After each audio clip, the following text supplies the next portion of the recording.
Five reasons why men want authority over women. One, to guarantee growth. If I want to make sure that my investments grow, I have to put things in place so that that will happen. So, if a woman, if I'm working with a woman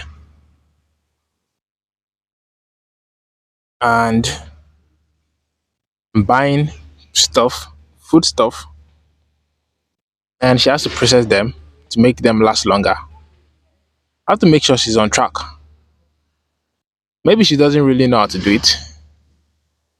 I tell her that, okay, you might have to salt this meat with this amount of salt. So that's authority. Me telling you the amount of salt to use.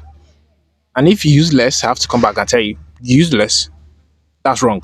I have to correct you and tell you, not enough salt. Add more to guarantee that they last longer.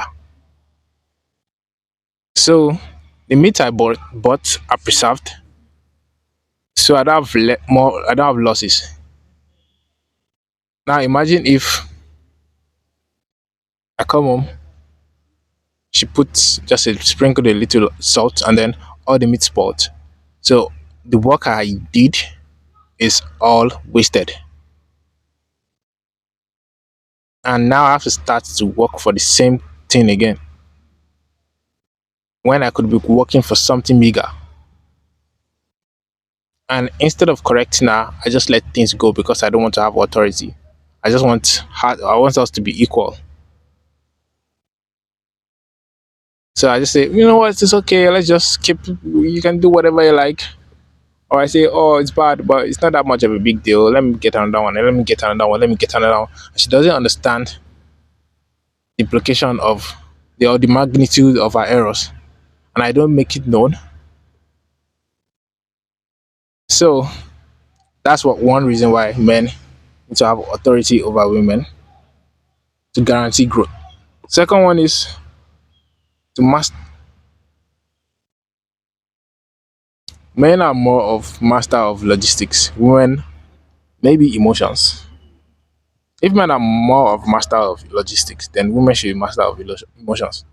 Meaning we can't do everything all the time. That's the second reason. We can't do everything.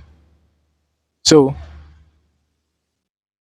if you are going to be the one like to make guarantee things go forward, then we have to assume the authority position. So we have to be like, okay, let's keep going. You have to be calculative, you have to be driven, you have to be have this kind of aura, this kind of leadership vibe.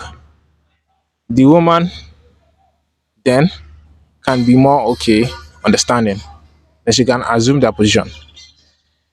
So it's difficult to do everything.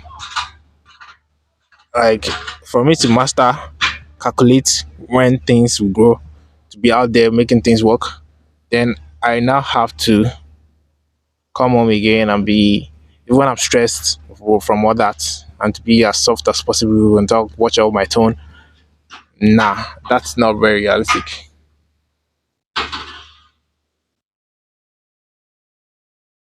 Three, to create a better space for peace and avoid conflict.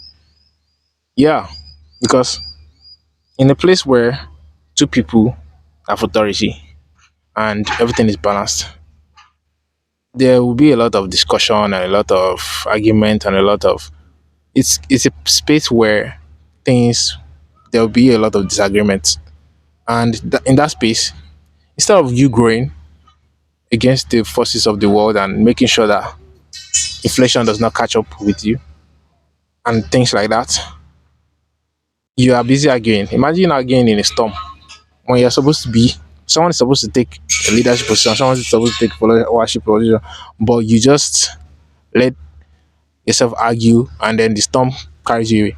When you're supposed to be like, let's do this tent well. So you take that position, I take this position. Yeah, it's spaces of peace. It's spaces where peace can exist that you can be stronger. But when there's a lot of chaos, that means conflict is existing from within. And your foundation is very weak. Four is to align with the will of the world and guarantee thriving. The world moves by authority and not settlement, right? So a duck does not get pity because it's cute. If a lion is hungry, the duck is going to get eaten despite being cute. So all the sentiments about no, just be more this, be softer, be this. That's not how the world moves. And if you move too much like that, the world will eat you up. So we need to align with the way the world moves and be a bit strong, masculine, have authority. You can have a mix of the two, but the way the world is moving right now, a lot of women are moving more towards being softer. They want the man to be much more softer than the way of the world. Nah, there has to be some authority. You get too soft, you get eaten. Some things have to be faced frankly. Some words have to be said frankly. That's why you have a lot of women telling each other, "Oh, you look beautiful, you look awesome," even though they've gained weight and it's not healthy for them. So, if things are left this way, a lot of our children, a lot of people will be destroyed by these sweet words because we don't want to face reality. So, we need harshness. We need a level of harshness. We need a level of tough love to survive in this world. That's what the Father offers. And a home without this structure is usually destructive. That's what you see around right now. You have more single homes, single mother homes, and they've lacked that structure. You need that authority. Not just the children, the wife also needs it. And she needs to submit to that authority. Because that's how things are in the world. And if things are not like that, it's going to be chaos.